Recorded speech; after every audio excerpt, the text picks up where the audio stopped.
এটা হচ্ছে চট্টগ্রাম বোর্ড 2023। তা ফার্স্ট প্রশ্নটা দেখো, আমাদের 1 নাম্বার কি বলছে, পৃথিবী পৃষ্ঠ থেকে কেন্দ্রের দিকে গেলে বস্তুর অভিকর্ষীয় ত্বরণের জি এর লেখচিত্র কেমন। আচ্ছা, এখন আমাদের পৃথিবীর সারফেস থেকে, এটা আগে একবার বুঝাইছি, আবার বোঝাচ্ছি। সেটা হচ্ছে কি, ধরো এইখানে আমি বরাবর দিব হচ্ছে কি এইচ, পৃথিবীর সেন্টার থেকে কত দূরে আছে কোনো একটা বস্তু, তো ধরে নিলাম সেখানে এইখানে আসছে, এদিক বরাবর ইনফিনিট পর্যন্ত যাইতে পারে, অসীম পর্যন্ত যাইতে পারবে পৃথিবীর সেন্টার থেকে অনেক দূরে। কিন্তু আমরা ধরে নিলাম এইখানের এই পয়েন্ট হচ্ছে আর দূরত্ব, এইচ মানে কত, আর। দ্যাট মিনস কি পৃথিবীর ভূপৃষ্ঠের উপরে অবস্থিত একটা বস্তু, তাহলে সেই ক্ষেত্রে তার জি এর মান এই বরাবর জি থাকবে। তো সেক্ষেত্রে তার জি এর মান ধরে নিলাম, এদিকে বাড়বে আর এদিকে কমবে, তো এখানে 9.8 এই পয়েন্টে। তো তাহলে আমরা বুঝতে পারতেছি ভূপৃষ্ঠের উপরে জি এর মান কত হয়, 9.8 হয় এই জায়গাতে, এই পয়েন্টটাতে। তো আমরা জানি যে আমরা কি পড়ছি, থিওরি যদি পড়ে থাকো তাহলে দেখবে কি যতই কি হইতে থাকে পৃথিবীর কেন্দ্রের দিকে যাইতে থাকে সেটা কমতে থাকে। এখন কমতে অনেকভাবেই পারে, একটা হচ্ছে এইভাবে কমতে পারে, বক্রাকারে কমতে পারে, আরেকটা হচ্ছে সোজাভাবে কমতে পারে, একদম কি একটা সরল রেখা তৈরি করে কমতে পারে। তো এটা আসলে কিভাবে হয়, একদম সোজাভাবে কমতে থাকে। দ্যাট মিনস কি একটা সমানুপাতিক হারে এটা কমতে থাকে। তাহলে এখন এইটার গ্রাফ তো আমরা পাই গেলাম, সেটা হচ্ছে খ। তো প্রশ্ন মাঝে মধ্যে আসে, যদি আমি কি করি সেন্টার এই পৃথিবীর ভূপৃষ্ঠ থেকে বাইরের দিকে যাইতে থাকি, তখন জি এর মান কীভাবে চেঞ্জ হবে, তখন হবে এইভাবে। দ্যাট মিনস গ্রাফটা হচ্ছে এরকম। তো তোমাকে প্রশ্ন যদি এরকম করে যে আমাদের পৃথিবীর পৃষ্ঠ হতে, দ্যাট মিনস এইখান থেকে আর এইচ সমান 8 থেকে যদি পৃথিবীর সেন্টারের দিকে যায় তাহলে সোজা খারাপভাবে নিচের দিকে নামবে, আর যদি বাইরের দিকে যায় তখনও কমবে, কিন্তু একটু কি কার্ভভাবে কমবে। ওকে, একটু মাথায় রাখবা। তারপর হচ্ছে 2 নম্বর চলে আসে, 1 মিটার লম্বা এবং 1 mm ব্যাসের তারকে 2 কেজি ভর ঝুলিয়ে এত সেন্টিমিটার দৈর্ঘ্য বৃদ্ধি করা হলো, পয়জনের অনুপাত 0.1 হলে তারটির ব্যাস হ্রাস কত হবে। তো আমাদের পয়জনস রেশিও মানে কি হয়, আমি এটা মাথায় রাখছিলাম পাদ শব্দ দিয়ে, কারণ মুখস্থ থাকতো না, প্রায় কনফিউজড হয়ে যেতাম। পাদ মানে হচ্ছে পার্শ্ব বিকৃতি, আর নিচে হচ্ছে দৈর্ঘ্য বিকৃতি, দিয়ে দৈর্ঘ্য বিকৃতি। তো পার্শ্ব বিকৃতি মানে কি, দেখো আমাদের হচ্ছে small d divided by capital D. Small d মানে হচ্ছে আমাদের ব্যাসের যে পরিবর্তন, তারপর হচ্ছে নিচের যে দৈর্ঘ্য পরিবর্তন, দ্যাট মিনস কি দৈর্ঘ্যের বিকৃতি, small l divide by capital L. তো এখন আমাদের মানটা বসায়, পয়জনসের রেশিও দিয়ে দিছে, সিগমেশন হচ্ছে 0.1। তারপর হচ্ছে আমাদের ব্যাস জানি, দৈর্ঘ্য জানি, কতটুকু চেঞ্জ হয়েছে সেটাও জানি। তাহলে আমরা একটা একটা করে বসাই দিই। ব্যাস হচ্ছে আমার কত, 1 mm, 1 mm ডি জানি না, আর নিচের এটা হচ্ছে কত দৈর্ঘ্য, তার দৈর্ঘ্য হচ্ছে 1 মিটার। এখন একটা জিনিস, আচ্ছা এটা মিটারে রাখছি, এখানে কিছু ঝামেলা আছে। আমাদের হচ্ছে এটাকে যদি আমরা মিটারে রাখি, এটাকে আমরা সেন্টিমিটারে নিয়ে যাই, তাহলে 100 সেন্টিমিটার। আর ওটা কত, 0. কতটুকু চেঞ্জ হয়েছে, 0.025। এটাও সেন্টিমিটারে, এটাও সেন্টিমিটারে। তো দুইটা সেন্টিমিটার সেন্টিমিটার সেন্টিমিটার কাটা, তাহলে ঠিক আছে। বাট তুমি যদি নিচেরটাকে মিটার, উপরেরটা সেন্টিমিটার রাখো, তাহলে ম্যাথ ভুল হবে মাস্ট। তো আমাদের যখন দৈর্ঘ্য বিকৃতি বা পার্শ্ব বিকৃতি এইসব ক্ষেত্রে রেশিওতে রাখলে সেম ইউনিটে রাখবা, তোমার সুবিধা মতো তুমি হয় সবগুলো এসআই ইউনিটে নাও বা সবগুলো সেন্টিমিটার, যেভাবে ইচ্ছে সেভাবে নাও। তাহলে আমাদের দেখো এইখানে আমরা এই ডায়ামিটারটা কিসে বসাইছি, মিলিমিটারে বসাইছিলাম না। তাহলে আমাদের এই যে চেঞ্জ অফ ডায়ামিটার, ডায়ামিটার মানে কি ব্যাস, ব্যাসের যে চেঞ্জ এটা কিসে আসবে, অবশ্যই আমাদের মিলিমিটার আসবে। তো এবার করো, আমাদের এখান থেকে আমি যদি ক্যালকুলেটর ধুমধাম করে ফেলি, 0.1 ইন্টু 0.025 ডিভাইডেড বাই 100, তারপর হচ্ছে আমাদের কত, এটা ডি, হ্যাঁ, তাহলে আমার চলে আসতে হচ্ছে কত, 2.5 ইন্টু 10⁻5। তাহলে কত, ডি সমান 2.5 ইন্টু 10⁻5 mm চলে আসছে। এই যে একটু আগে বলছিলাম আমাদের ডিটা কিসে আসবে, mm এ আসবে, কারণ আমরা এটাকে mm এ বসাইছি। ওকে, এবার হচ্ছে পরেরটাতে চলে যায়, এটা একটু মুছে ফেলি। তাহলে আমাদের হচ্ছে কত, কই হ্যাঁ 3 নাম্বারটা হচ্ছে আমাদের, যদি তারটির ইয়ং গুণাঙ্ক y এবং তামার তারের ইয়ং গুণাঙ্ক কি হয়, 5 ইন্টু 10 এটা কোনটা একটা তারের কথা বলছে, হ্যাঁ 2 আর 3 আনসার করতে বলছে এখান থেকে। তাহলে প্রথম যে তারটার কথা বলে দিয়েছে তার ইয়ংস মডুলাস কত বলে দিয়েছে ওয়াই, তারপর হচ্ছে তামার তারের ইয়ং মডুলাস কত বলে দিয়েছে ওয়াই প্রাইম সমান হচ্ছে 5 × 10⁹। তারপর ইস্পাতের তারের ইয়ং গুণাঙ্ক হচ্ছে কত, আচ্ছা এটাকে y1 ধরে এটাকে y2 ধরে 10 × 10⁻12 হয়। তাহলে তাদের মধ্যে সম্পর্ক কি, তাহলে আমরা বুঝতে পারতেছি এদেরকে একটা ক্রম অনুসারে সাজাবে। তাহলে আমরা বুঝতে পারতেছি y2 গ্রেটার দেন ys। এখন এখানে তোরা নামও বলে দিছে দেখতেছি কপার, তারপর হচ্ছে ys, হ্যাঁ আচ্ছা এখানে বলে দিছে কপার আর ইস্পাত। তা আমাদের ফার্স্টারটা হচ্ছে কিসের ছিল কপার, দ্যাট মিনস তামা, আর এটা হচ্ছে ইস্পাত, এটা ys। তাহলে আমাদের ys গ্রেটার দেন কপার এটা বোঝা যাচ্ছে। এখন আমার দেখতে হবে যে ওই উদ্দীপকে যেটা দিচ্ছে তার ইয়ংস মডুলাস কত। তো ইয়ংস মডুলাসের ফর্মুলাটা শর্টকাটে যদি লিখে ফেলো f/l, আর এদিকে হচ্ছে স্মল l বাই এদিকে হচ্ছে a। তো এটা মুখস্থ রাখলে ব্যাটার আর এমসিকিউর জন্য। তাহলে f এর মান, এখন আমাদের বস্তুটার ভর কত বলছিল, কত ভর ঝুলাই দিছিল 2 কেজি। তাহলে তার জন্য ফোর্স যেটা ক্রিয়েট হবে সেটা ওজনটাই তো ফোর্স। তাহলে আমাদের এখানে হচ্ছে 2 × 9.8, এটা হচ্ছে ফোর্স। আর লেংথ কতটুকু বাড়াইছিল 0.0225 ডিভাইডেড বাই, এই দেখো এটা সেন্টিমিটার আছে না, আমাদের এই ক্যাপিটাল এল যেটা আছে এটাকেও সেন্টিমিটারে বসাবো, সেটা হচ্ছে কত আমাদের 1 মিটার, তাহলে 100 সেন্টিমিটার। তো অন্য সবগুলো আছে ইউনিটে রাখো, বাট এখানে তুমি সেন্টিমিটার রাখলে এগুলো কাটা যাচ্ছে, সেম ইউনিটে রাখতে হবে, এটা হচ্ছে কথা। তারপর ক্ষেত্রফল কীভাবে বের করবো, আমাদের দেখো যেই তারটা দিছে সে তারটার ব্যাস বলে দিছে। তা আমাদের তার বলতে এই তার যেটা দেখতেছো এই তারটার ক্ষেত্রফল মানে আসলে হচ্ছে এটা, এই প্রস্থচ্ছেদ বা ক্রস সেকশন যেটা দেখতেছি এটা। তো এখন এই ক্রস সেকশনটা কি একটা বৃত্ত না, তাহলে পাই আর স্কোয়ার, তাহলে পাই আর স্কোয়ার হচ্ছে পাই ইন্টু ব্যাসার্ধ হোল স্কোয়ার। তো ব্যাসার্ধটা বের করতে হবে, তা আমাদের কি হচ্ছে পাই ইন্টু এইটাকে মাস্ট বি SI একক মিটারে নিতে হবে।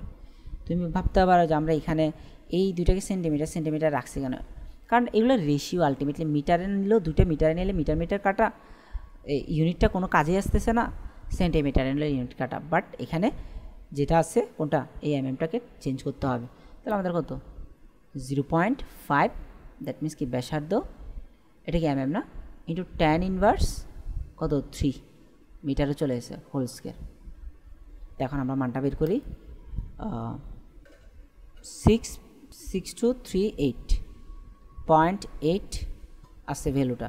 তার মানে এটার পাওয়ার অনেক কম আসছে কাদের চেয়ে, এদের যে দুইটা ভ্যালু দিচ্ছে এদের চেয়ে অনেক কম পাওয়ার আসছে, 6.2 × 10⁻24 সামথিং চলে আসবে।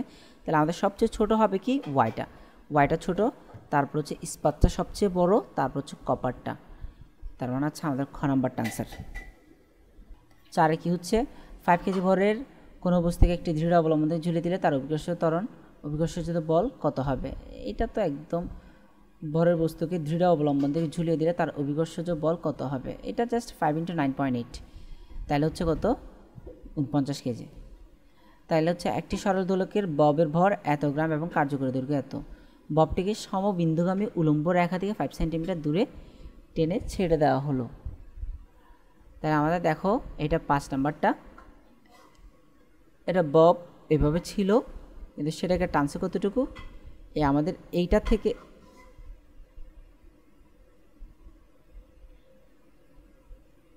এটা থেকে 5 সেন্টিমিটার পরিমাণ কি টানছে উলম্ব রেখা, এই যে একদম সাম্য বিন্দুগামী যেই উলম্ব রেখা আছে এটা থেকে 5 সেন্টিমিটার সাইডে নিয়ে গিয়ে ছেড়ে দিছে।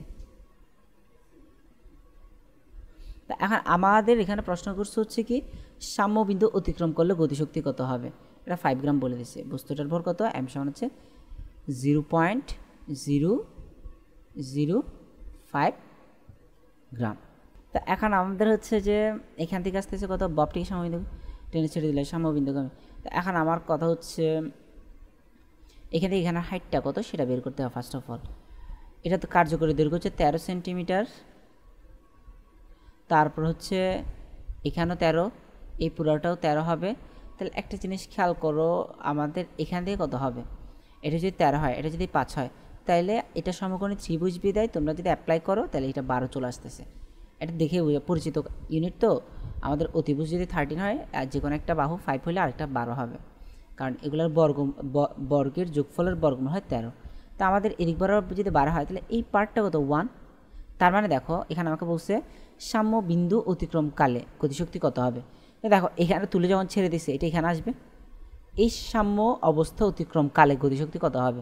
তাহলে আমাদের গতিশক্তি যদি বের করতে হয় কী করতে হবে, ইকে সমান হচ্ছে হাফ অফ mv স্কোয়ার। এই যে নিচের 1 মিটারটা বের করছে এটা কাজ আসবে এখানে, হাফ অফ কত, half of 0.005 into V square মানে কত ইউ স্কোয়ার প্লাস 2gh। কতটুকু হাইট নামছে 1, পারপেন্ডিকুলার ডিস্টেন্স মানে খাড়া দূরত্ব কত সেটা লাগবে। তাহলে আমার হচ্ছে কত ইউ স্কোয়ার প্লাস 2gh, তাহলে হচ্ছে কত half of 0.005 into u square মানে 0, 2gh মানে হচ্ছে কত 2 ইন্টু 9.8 ইন্টু এইচ এর মান কত 1। এখন যেটা আসে সেটা আনসার। তাহলে 0.5 into 0.005 into 2 into 9.8, 0.5 into 0.005 into 2 into 9.8, তাহলে হচ্ছে কত 0.00।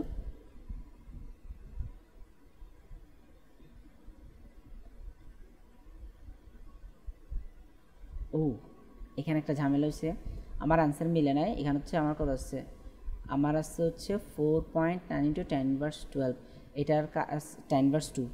আমার আসছে কত দেখো 4 ইন্টু 4.9 ইন্টু 10^2। এটার কারণ হচ্ছে আমি হচ্ছে সেন্টিমিটার এগুলোকে কিসে নিই নাই, মিটারে নিই নাই। তা এগুলোকে মিটারে নিই, তাহলে ফার্স্ট অফ অল আমার এই ডিস্টেন্সটা তাহলে সেন্টিমিটার আসছে না, তাহলে 1 সেন্টিমিটার যেটা আছে সেটাকে 100 দ্বারা ডিভাইড করতে হবে। দ্যাট মিনস আনসারকে যদি 100 দ্বারা ডিভাইড করো তাহলে আনসার 10^4 চলে আসবে। দ্যাট মিনস আমাদের আনসার হচ্ছে এটা এক নাম্বারটা মিলছে।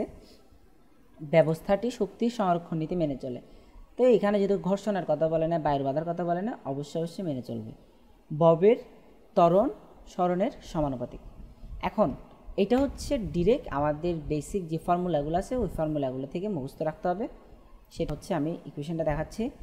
যেহেতু ববের গতি অর্থাৎ পেন্ডুলাম আর কি, এটা পেন্ডুলামের এই মোশনটা কী ধরনের, গতিটা কী ধরনের, সিম্পল হারমোনিক মোশন বা সরল স্পন্দন গতি। তাহলে এই ক্ষেত্রে কী হয়, আমাদের একটা ফর্মুলা আছে না, আমাদের হচ্ছে সমান হচ্ছে omega square x minus omega square x. এটা হচ্ছে ডিরেক্ট একটা ফর্মুলা আছে আমাদের বইয়ে, এগুলো পড়লে পাবে।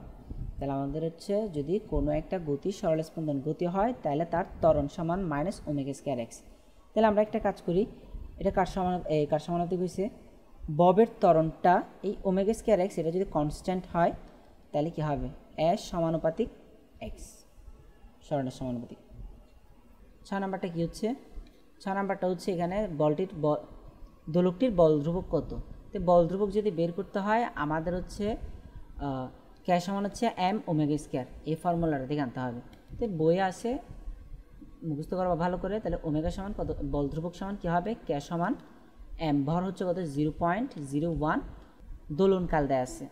আমাদের দোলনকাল যদি দেওয়া হয় তাহলে ওমেগার মান বের করা যায় কি 2π/t হোল স্কোয়ার। এখন এখানে একটা জিনিস দেখো, তোমরা এই ফর্মুলাটা মুখস্থ করবা, ওমেগার অনেকগুলো ফর্মুলা আছে, এগুলো সব মাথায় রাখতে হবে।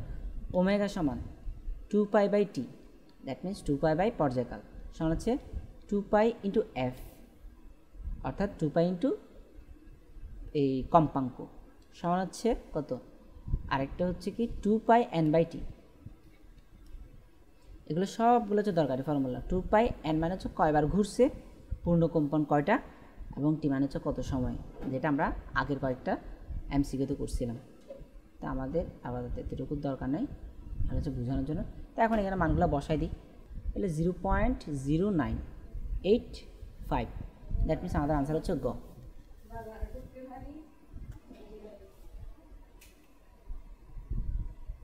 উদ্দীপকে উল্লিখিত সরণকালে দোলকটির গতিশক্তি ও বিভব শক্তির অনুপাত কত। তাহলে এখন আমাদের হচ্ছে সরলরেখার দোলন গতিতে ধুলছে। এখন আমাদের হচ্ছে সরণ, আগে বলছি কি উদ্দীপক উল্লিখিত সরণকালে, সরণ মানে হচ্ছে 0.02 যখন তার সরণ হবে তখন তার বিভব শক্তি এবং গতিশক্তির অনুপাত কত। তাহলে ডিরেক্ট ফর্মুলা আছে হাফ অফ আমাদের হচ্ছে কত এম, এখান থেকে আমি দেখো গতিশক্তি হচ্ছে কি কাইনেটিক এনার্জি ইস টু, আর বিভব শক্তি হচ্ছে ইউ সমান half of m omega square a square minus x square. এগুলো ডিরেক্ট ফর্মুলা এসে মুখস্থ করতে হবে। কাইনেটিক এনার্জি অর্থাৎ গতিশক্তির ফর্মুলা হচ্ছে কি half of m omega square a square minus x square. তো ইউর জন্য কী হবে half of m omega square x square. এটা হাফ হাফ কাটা, এম ওমেগা স্কোয়ার এগুলো সব কাটা, তো এগুলো সব কাটা, তাহলে কী থাকলো রেশিওতে A square minus x square is to X square. তো এখন মানগুলো বসাই। আমাদের বিস্তারের ভ্যালু কত ছিল, আমাদের বিস্তার হচ্ছে 0.1, সরণ হচ্ছে 0.02, তাহলে আমাদের হচ্ছে কত 0.1 square minus 0.02 square is to 0.02 square. 9.6 into tan inverse 30 is to আমার হচ্ছে 0.02 স্কোয়ার, তাহলে হচ্ছে কত 4 ইন্টু tan ইনভার্স 4। এখন আমাদের হচ্ছে ফার্স্টে সব বেশিরভাগই কী রাখছে, আমরা একবার হচ্ছে লাস্টেরটাকে 1 বানাই দেখি ছোটো কোনটা আছে পরেরটা না, তো আমরা পরেরটা দিয়ে ভাগ করি। পরেরটা দিয়ে যদি ভাগ করি প্রথমটাকে, তাহলে হচ্ছে 9.6 EXP minus 3 divided by 4 EXP minus 4, তাহলে হচ্ছে কত 24 আসতেছে। 24:1, দ্যাটস মিন আনসার হচ্ছে গ, তার মানে চলে আসছে।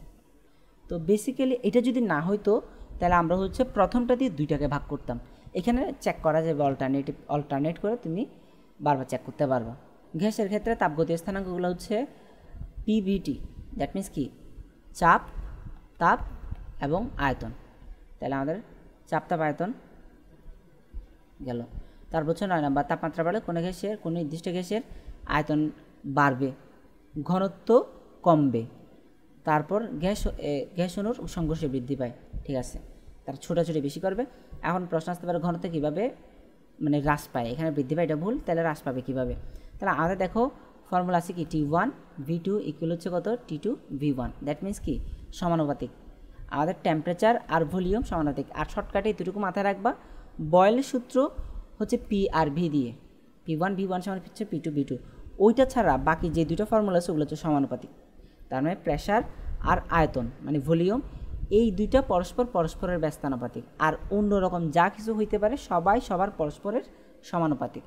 তার মানে হচ্ছে তাপমাত্রা যদি বাড়ে আয়তন বৃদ্ধি পাবে, আর আয়তন যদি বাড়ে ঘনত্ব হ্রাস পাবে। কোনো জিনিসের যখন আয়তন বেড়ে যায় তখন সেটা হালকা হয়ে যায়, পাতলা হয়ে যায়, দ্যাট মিন্স ঘনত্ব হ্রাস পায়।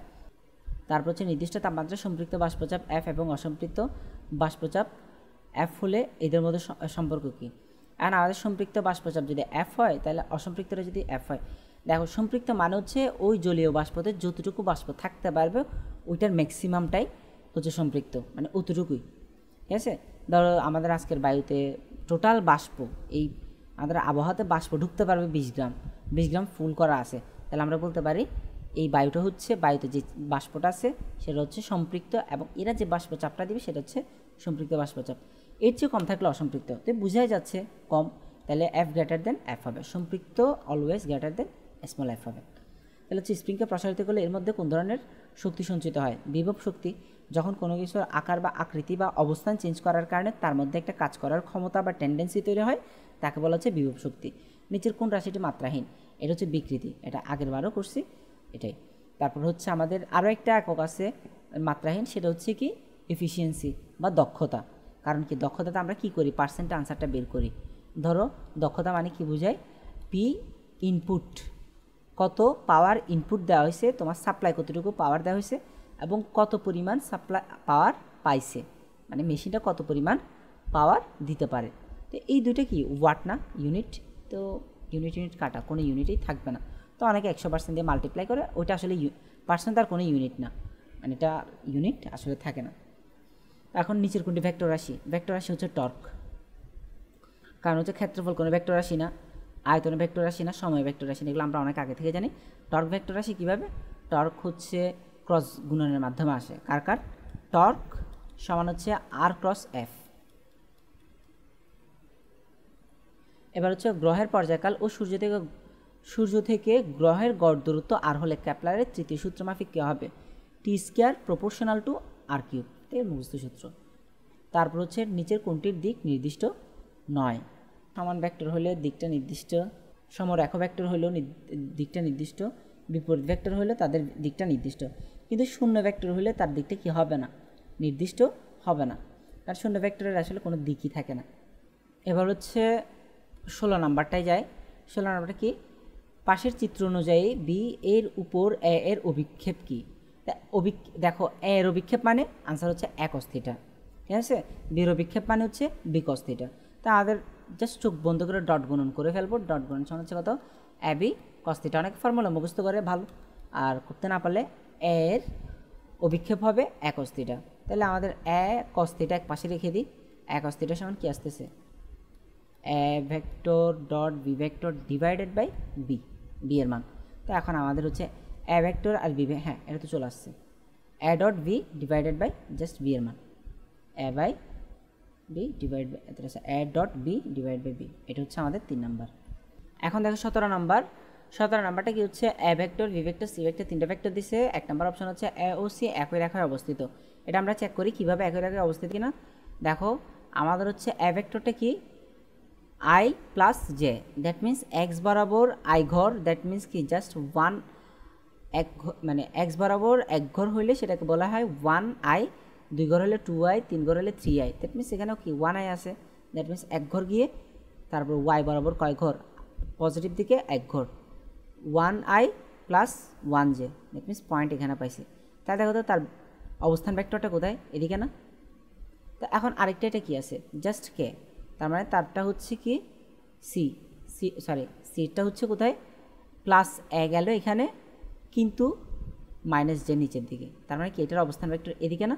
তো দেখো দুই লাইনের উপর অবস্থিত, এটার অবস্থান ভেক্টর এই লাইনের উপর, এইটার অবস্থান করতেছে এই লাইনের উপর। কিন্তু ধরো কোনোভাবে আমাদের সি হইতো কি মাইনাস আই মাইনাস জে, তাহলে কীভাবে হইতো? এই মাইনাস আই যাইতো এদিকে, মাইনাস জে যাইতো এদিকে, তাহলে কি সিটা এদিকে হইতো, তো দুটোটা এক লাইনের উপর অবস্থিত হইতো। তাহলে আমরা বলতে পারি 1 নাম্বারটা সঠিক না। আর 1 নাম্বার সঠিক নিলে পরের দুইটাই সঠিক। এগুলো তোমরা নিজেরা বিস্তারিতভাবে করতে পারো, তা আমিও করাই চাইছিলাম, ছেড়ে দিতাম, বাট করাই দিই। ফার্স্ট অফ অল বি ও সি পরস্পর লম্ব, আর যদি দুইটা ভেক্টর লম্ব হয় তাহলে তাদের ডট গুণন মাস্ট বি 0 হইতে হবে। তাহলে চেক করে দিই, আমাদের K dot I minus J, that means কি বি ডট সি করছে আর কি। তাহলে আমাদের ফার্স্টে ডট করলে ভিন্নগুলো 0 হয়, -0, দ্যাট মিন্স আনসার কি 0 না, দ্যাট মিন্স পরস্পর লম্ব, এটাও রাইট। 3 নাম্বারটা হচ্ছে এ ও বি অঘূর্ণনশীল। তাহলে এ ভেক্টর কি অঘূর্ণনশীল কিনা এবং বি ভেক্টর কি অঘূর্ণনশীল কিনা, এই দুইটা চেক করার জন্য দুইটাকে আলাদা আলাদাভাবে নাবলার সাথে কী করতে হবে? ক্রস করতে হবে। নাবলা ক্রস এ সমান হচ্ছে কত? আমাদের আই জে কে, তারপর নাবলা হচ্ছে কি del del x of del del y of del del z of. আয়ের সহগ এখানে কত হচ্ছে 1, আর এখানে হচ্ছে কত 1, এখানে হচ্ছে 0। তা আমাদের দেখো এখানে হচ্ছে যদি আয়ের রেসপেক্টে করি তাহলে কি আসতেছে? আচ্ছা এগুলো সব কনস্ট্যান্ট, সব 0 হয়ে যাবে, কারণ আয়ের রেসপেক্টে করলে এটাকে করলো 0, এটাকে করলো 0, সরি আই রেসপেক্টে করলে এটাকে করলো 0, এটাকে করলো 0, মানে তুমি ক্যালকুলেট করলে ওভারঅল পুরাটা ক্যালকুলেট করে কী পাবা? 0ই পাবা। একইভাবে আমাদের সেম কাজ হবে এই নাবলা ক্রস বি এর জন্য, তখন কী পাবা? 0ই পাবা। এখন দেখো 18 নম্বরটা কী বলছে? সমান ভেক্টরের বৈশিষ্ট্য হচ্ছে সমজাতীয় রাশি মান একই, দিক একই। সবগুলাই ঠিক, কারণ মানও সেম হইতে হবে, দিকও সেম হইতে হবে এবং সমজাতীয় রাশি হইতে হবে। সমজাতীয় রাশি না হলে কম্পেয়ারই করতে পারবো না। আরেকটা হচ্ছে 19 নাম্বার, কোনটি বলের ঘাতের এই মাত্রা সমীকরণ? তো বলের ঘাত মানে হচ্ছে আসলে এফ ইন্টু টি, তাহলে এফ ইন্টু টি যদি হয় তাহলে আমাদের হচ্ছে নিউটন ইন্টু সেকেন্ড। তো নিউটনকে ভাঙলে আবার কি আসে? নিউটন মানে কি ফোর্স। আচ্ছা এটাকে আমরা আরেকটু ইজিলি করতে পারি, এইভাবে না করে আমরা হচ্ছে এটা দিয়ে করব। বলের ঘাত সমান কি বলা যায়? এফ ইন্টু টি সমান হচ্ছে m v minus m u না? তা আলটিমেটলি দেখো ভরবেগ মাইনাস ভরবেগ, তো একক কী আসবে? দুইটার বিয়োগ ফলো আলটিমেটলি 10 টাকা মাইনাস 5 টাকা, কয় টাকা আসে? 5 টাকা। তার টাকা থেকে টাকা বিয়োগ করলে টাকায় আসে। ঠিক তেমনি ভরবেগ থেকে ভরবেগ বিয়োগ করলে ভরবেগেরই একক আসবে। তাহলে আমাদের কি কেজি মিটার পার সেকেন্ড। তো একদম ইজি হয়ে গেল। এখন কেজি দিয়ে কী বোঝায়? মাস বা ভর, এম দিয়ে বোঝায় লেংথ, এল মানে দৈর্ঘ্য, আর এস দিয়ে বোঝায় time, that means t inverse 1, that means m l t inverse 1 ক নম্বর। এরপর হচ্ছে 20 নম্বর, একটি ভারী বস্তুর ভর অপর একটি বস্তুর ভরের দ্বিগুণ, হালকা ভারী বস্তু দুটির গতিশক্তির অনুপাত কত? এখন আমাদের হচ্ছে ভর হালকা বস্তুর ভরের দ্বিগুণ, হালকা ও ভারী বস্তু দুটির গতিশক্তির অনুপাত। এখানে মনে হইতে পারে যে ভ্যালোসিটি নিয়ে কিছুই দেওয়া নেই, কিছু দেওয়া না থাকলে আমাদের ভ্যালোসিটি দুজনেরই কী ধরে নিতে হবে, ফিক্স ধরে নিতে হবে।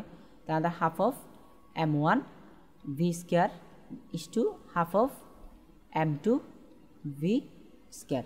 তো উভয়ের রেশিওতে আমাদের কী হবে, বি স্কোয়ার কাটা যাবে, কারণ কি দুজনেরই ব্যাক দেওয়া নাই, সেখানে সেম ধরে কেটে দিলাম, হাফ হাফ কাটা।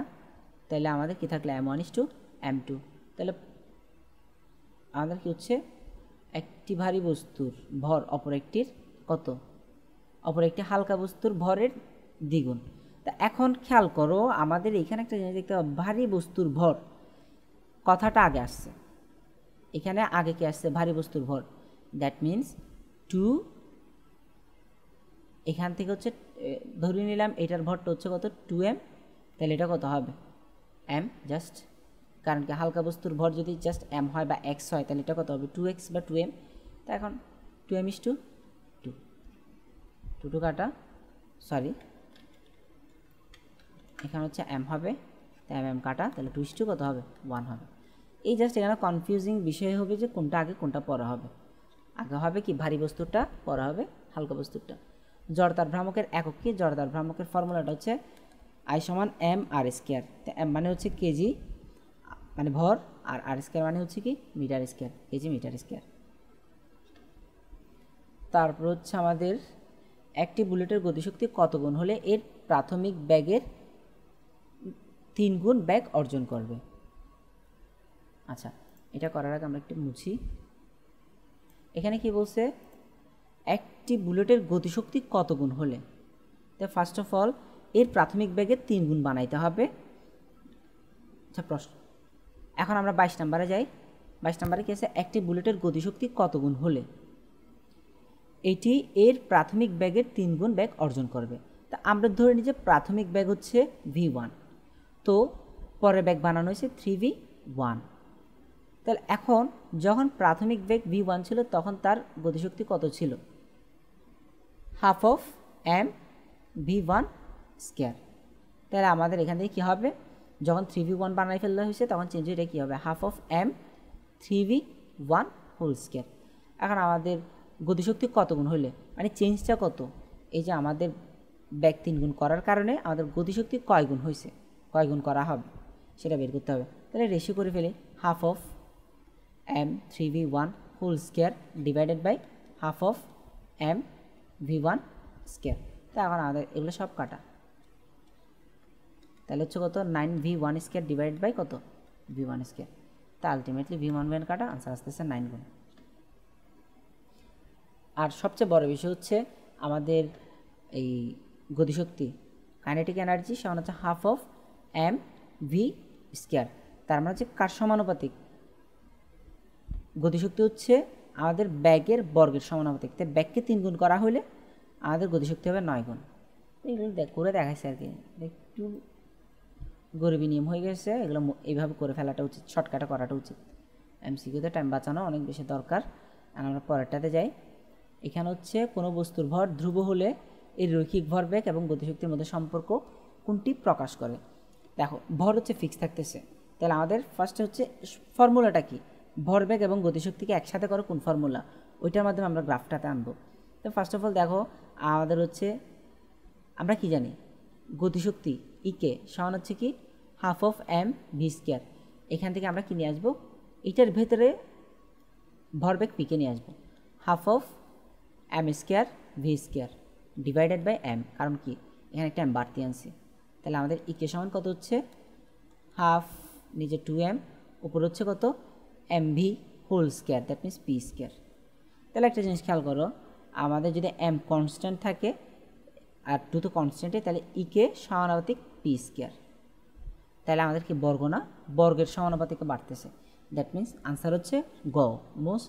এটা একটু ভালোভাবে খেয়াল করতে হবে, কারণ হচ্ছে কি আমাদের পটেনশিয়াল ভরবেগ অল্প পরিমাণ বাড়াইলে আমাদের কাইনেটিক এনার্জি বাড়বে বর্গের হারে, সেজন্য দেখো ওয়াই বরাবর এটা বেশি খারাপভাবে উপরের দিকে উঠে যাচ্ছে।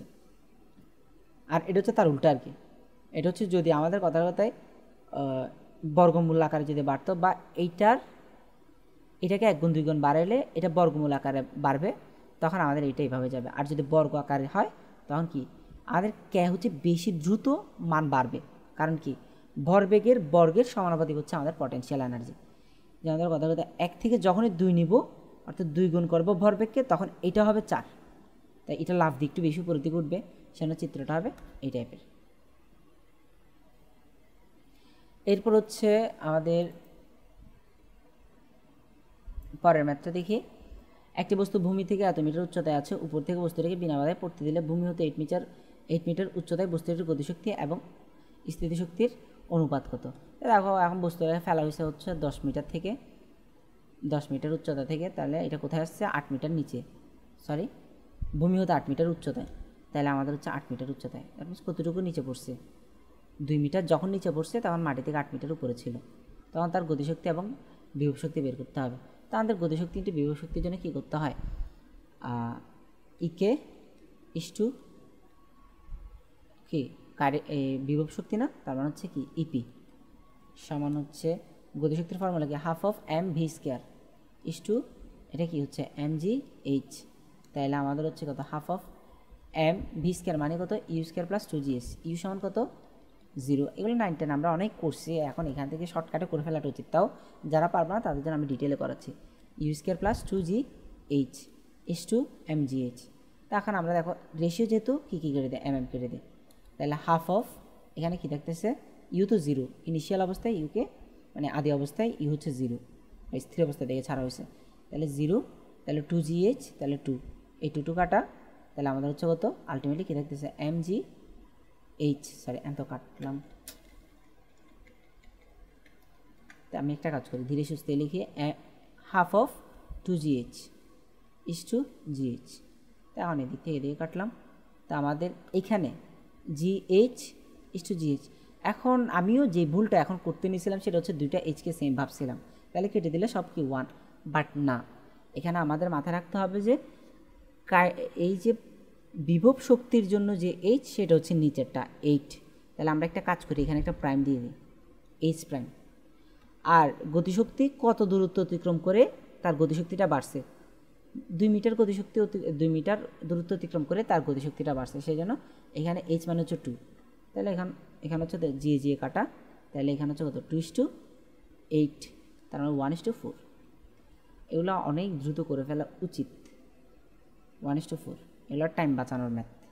তা আমাদের মাথায় রাখতে হবে তাহলে কি বিভব শক্তি এবং স্থিতিশক্তির অনুপাত বের করতে হলে গতিশক্তির জন্য হাইট উপরেরটা এবং বিভব শক্তির জন্য হাইট নিচেরটা নিয়ে জাস্ট ওই হাইট দুইটা রেশিও করে দিলে হয়ে যাচ্ছে, তাহলে উপরের হাইট 2, নিচের হাইট 8, 2:8, দ্যাট মিনস 1:4।